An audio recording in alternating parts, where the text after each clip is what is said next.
First ball. Tremendous catch, tumbling forward. And he's bowled. From the BBC World Service, in association with ABC and All India Radio, this is Stumped.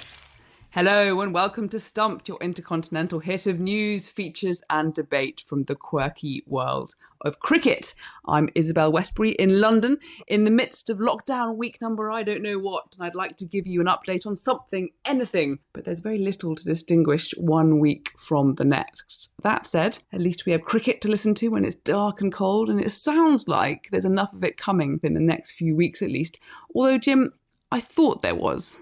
Yes, there's not much Test cricket for Australia. They've got a frolic of T20s coming up in New Zealand, 5 of those, and the rest of the boys who aren't going to South Africa now can look forward to playing in the Sheffield Shield and the domestic one-day competition, which will be of a standard that has not been at for years. So that is something to look forward to, isn't it? Well, good for Australian cricket, Jim. Not good for world cricket, I must admit. Hello, this is Charu Sharma for All India Radio. India will host England for bragging rights and, I suspect already, perhaps a place in the final of the first ever World Test Championships later in June, where they are pretty heavily favoured.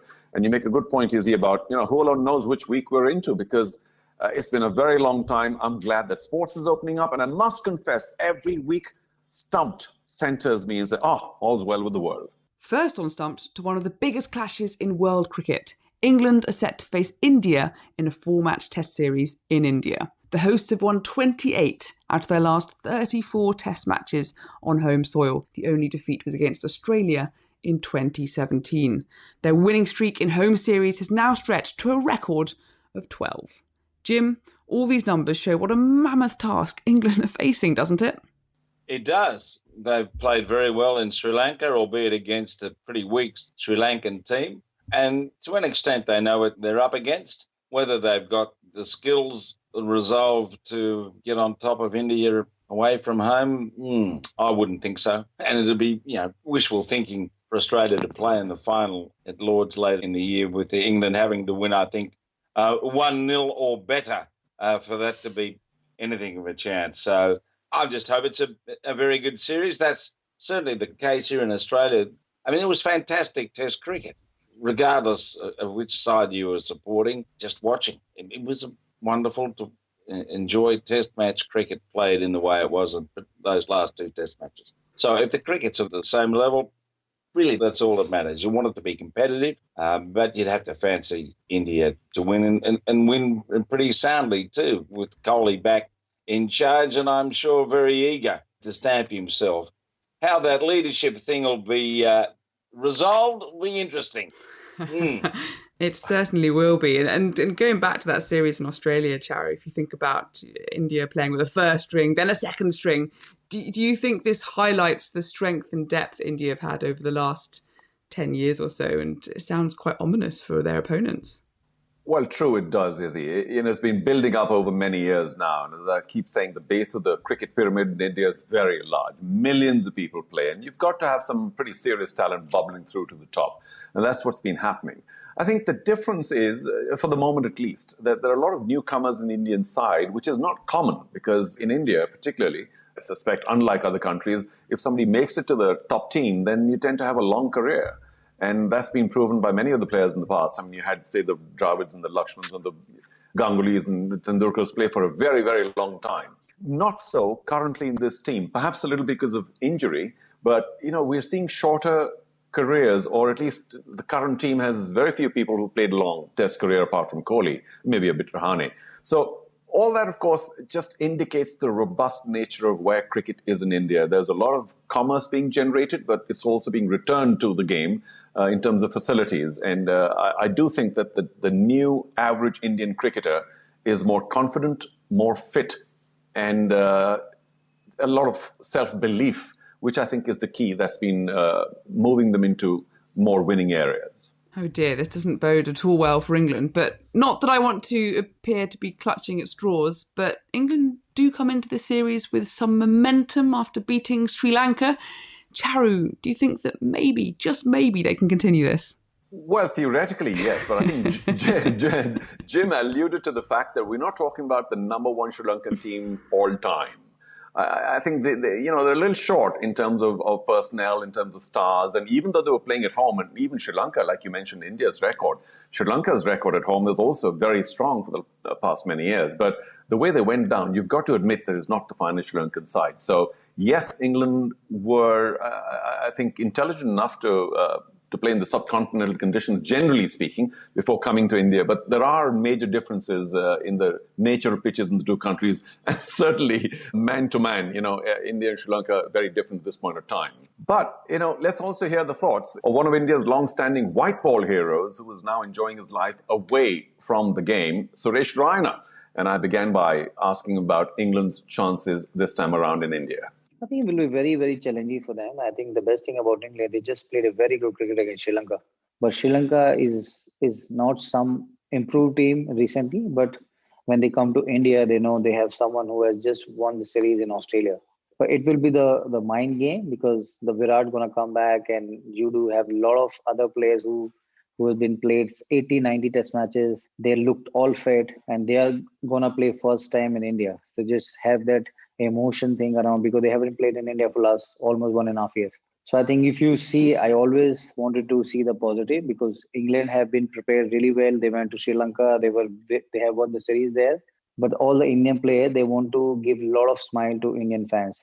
All the Indians, they're going to watch them. And some of the matches, they are playing in a different soil. The Ahmedabad Stadium, we have just seen few domestic match. So I think it will be interesting to see how India approach against England because England is a very tough team to beat, but I think India has the upper hand because they just came back from Australia and they have won the series there. What are the key battles? Which are the areas that you feel India could be stronger or perhaps England have the upper hand? I think for me, George Butler is a very, very key player for them. And George Butler and Stokey and even I think Root, he's been playing really well. He's a top cricketer for them and he knows. But whoever played in IPL, I think they have a lot of experience against Indian spinner as well as the fast bowlers. Joe Root must have seen a lot of videos, but I think this test series is all about character, all about experience because they are playing with the test ball now because in this weather you have a lot of different wickets. South, when you go to South, you have the dew, you have the different climate. When they're going to play in Chennai, I was there in last day in Chennai. The weather gets really cold in the morning. So I think they really need to use the conditions, especially when you go to Ahmedabad, the wicket really get dry in the afternoon. So a lot of challenge will be there. A lot of planning has to be there. But like I said, I think George Butler for me will be the very, very key player for England. Well, there's no doubt that the Indians showed a lot of depth and heart in Australia, and that is likely to continue because we still have a few people on the injury list. But Kohli, of course, came back for a very important situation in his life. He is back now at the helm of affairs. And how do you consider that now, that the Kohli will be once again leading the team? He just want to come out to the ground and he just want to score 100 for his daughter. And you know how he's been training hard. He must be practicing somewhere. And he must have followed a lot of India, Sri Lanka, England series also. He knows what he's doing. He is a very good planner. He always planned really well. And everyone is in Chennai now. You know, when you have in bubble, you do a lot of Zoom calls, you speak to your coaches, you speak to your teammates. In this situation, you do have a lot of conversation around how you're going to go about in this India versus England. So when you sit for 10 days in the room, you can imagine they have succeed a lot of matches in international cricket. So I think this time make you relax, give you a lot of chances to express yourself. But they must have planned really well. The Virat coming back to the Indian team, I think he's a very, very important player for India. And he must have seen how India played against Australia. He just want to score a lot of runs for India and just want to dedicate that runs to his daughter. One England player who is still pretty handy across all formats, and he's come a long way, though, from his first test, is this young man. Tossed up, paddled away from outside the off stump. Very much a controlled shot. And that is the 50 for the young man on debut. And that is a terrific start to what everyone who's seen Joe Root says, God willing, will be a long career. England captain Joe Root is set to play his 100th test, and he's been speaking to the BBC about his test debut and his hopes for his longevity in the game. Once I walked out, I'd sort of completely forgot the situation of the game and the magnitude of it. I was just so overwhelmed and happy and just enjoying that moment. They get the opportunity to play for England, to play Test cricket, to be walking out. Kevin Peterson stood at the other end. I just couldn't stop smiling. And I'd take a little bit of time just to like refocus and just sort of think, well, stop thinking about the fact that Sachin Tendulkar stood at mid-off and that Kevin Peterson, who I'd grown up watching, stood at the other end. And just really focus on the job in hand. And thankfully managed to stay out there for a bit of time and help us, get across the line. At the minute, the way I see things is I want to play for as long as possible. I love playing for England. I love playing cricket. I love this format, and I want to see myself play as long as I'm still enjoying it.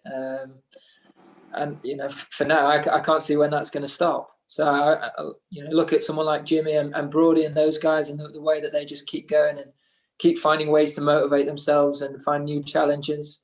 And they just seem to be getting better and better. And they're a great inspiration for someone like me at the point of my career that I'm at. I just want to play as much as I can.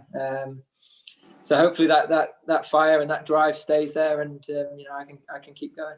Well, a remarkable achievement to make it to 100 tests with all the distractions in this day and age.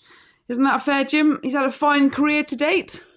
Yes, and I hope for his sake and England's and for all of those who enjoy watching stellar players, it goes on and on and on. Just a little word about playing Test cricket. I thought Courtney Walsh's comments when I asked him some years ago when he was at the top of his game, I said, don't you ever get tired? You play for the Gloucestershire at that stage and the West Indies. He said, man, the only time I get tired is when I'm not playing. There might be a little reminder there for a few cricketers who are thinking about looking after themselves and resting and whatever else may come to mind. That if you've got the chance to play, play. And I want Joe Root to be playing as long as he is fit. Like Boycott, good old Yorkshireman, tough and uncompromising and relentless, just playing 5-day Test cricket as often as possible. And certainly in the next month or two, this is the time of the year for England to win this series and make sure they qualify for the final. From one captain to the other, King Kohli is coming back into the team as captain following the birth of his first child. Ajinkya Rahane took charge in Kohli's absence and will be vice captain for this series. And this is what Rahane had to say about his relationship with Kohli. See, my job is to take a backseat and try and help with that. As a captain, there are too many things in captain's mind. So as a vice captain, you have to visualize the situation, think about what can happen in the game. And then if captain asks you for some suggestions, you should be ready. So my job is really easy. I take a backseat. Whenever required, I'll go and tell him, or whenever he asks me about certain things, I'll just go and tell him. So it's all about, I think, that helps us a lot. For me personally, I generally take a backseat whenever I'm the vice captain. All of our guests this week on Stumped seem to be extraordinarily diplomatic. Rahane there saying his job is to take a back seat now to Kohli. Now, this might be a controversial idea, Charu, but do you think that Rahane maybe should have kept the captaincy for this Test series so Kohli could just focus on his batting? I mean, would that even ever have been allowed to happen in Indian cricket? 2-letter word, no. I also, I just wonder if that might also be sending or could have sent the wrong message to Kohli, saying that you take time out, your spot's going to be taken by someone else. I think Indian cricket at this point of time has no bigger hero than Virat Kohli. And to do anything to chip away his authority or presence on the field might have been taken very badly by him and his millions of followers. So I think that was a no contest. Kohli would have come back and has come back as the captain. Also because Ajinkya Rahane is truly happy with the backseat. And as he says, and many others corroborate, and I've said too, that, a captain's a great figurehead. And yes, captains bring different characters and personalities onto the field. But really, it is very much a senior cricketer's kind of cabal that runs every game. The captain's not left out in the cold. And Rahane, too, has very often said, I'm quite happy to come up and offer a suggestion or two, and so do other senior players. We really need to stop this focus on captaincy, or captain, my captain, enough, because all the senior players know exactly what to do. And they can step into the captain's shoes any time they want. And, of course, step back in the case of Ajinkya Rahane. But Kohli, clearly the leader of Indian cricket, as I've said before, leader of world cricket at this point in time. So he had to come back and kind of take his throne over rather than, you mentioned about focusing on his batting. I think he's enjoyed the pressure all along. And maybe there will come a time when he does Dhoni later on, who knows, and he says, listen, I've had enough of this captaincy. You guys take it over and I'm going to focus on my batting. But we'll wait to see whether he's made of that stuff. There's a saying in politics that the mark of a great leader is the person that doesn't want the job. So maybe that is the Rahane mould of leadership. I don't think Kohli is going anywhere anytime soon. Now, there was a time when you talked about India's bowling attack and you talked about their spin lineup. But these days, you can't really not talk about both spin and pace. Charu, 60% of India's test wickets have been taken by fast bowlers in the past 4 years. A marked contrast to eras gone by. Who of India's bowling attack should England be wary of?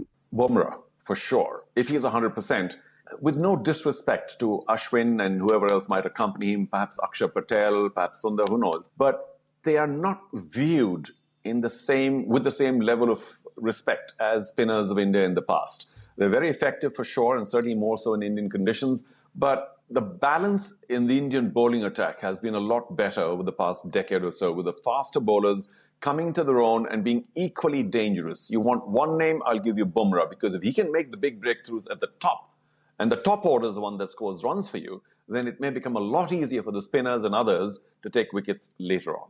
Oh, I reckon there's going to be a bit of grass on that wicket in Chennai. I reckon England are going to get at least one match. I'm going to go 2-1. I know a draw in India. 2-1 to India, by the way. I know a draw in India is unlikely, but times have changed, and I think England will get at least one. But there you have it. I think 2-1 India. We shall see in good time. That's all for this week's Stumped on All India Radio. Don't forget, you can get in touch with us at BBC WS Sport and use the hashtag BBC Stumped.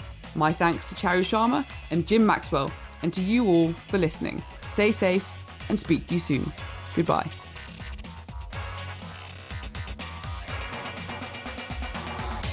Stumped is a BBC sport production for the BBC World Service in association with the Australian Broadcasting Corporation and All India Radio.